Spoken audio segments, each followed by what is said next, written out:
ठाणे पालिका मुख्यालयात लाचलुचपत प्रतिबंधक विभागानं छापा टाकलेला आहे। पालिका अतिक्रमण विभागाच्या उपायुक्तांच्या कार्यालयात एसीबीनं छापा टाकलाय।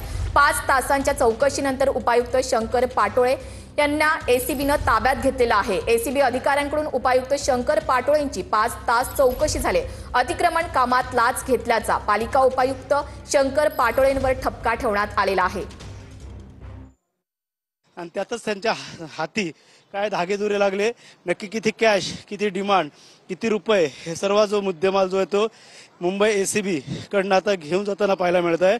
2 ते 3 टीम मुंबईची गेल्या 5 तासाहून अधिक या ठिकाणी तपास करत होती आणि ती पाहायला गेलं तर पूर्णतः कारलेले दस्तावेज असेल, डॉक्युमेंट्स असतील, या ठिकाणी लॅपटॉप, पेनड्राईव्ह, ज्या ज्या गोष्टी हाती लागल्या त्या सर्व घेतलेल्या आहेत।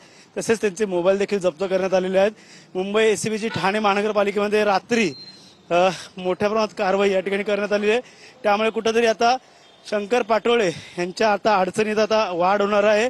त्यानंतर हा जो डेव्हलपर्स आहे त्यांनी कशा प्रकारचं तक्रार देऊन किती पैसे दिले होते ह्याचा सखोल तपास आता उद्या देखील माहिती पडणार आहे। मात्र सध्या तरी एसीबीची पूर्ण टीम ही आता या ठिकाणी चाललेली आहे आणि नक्कीच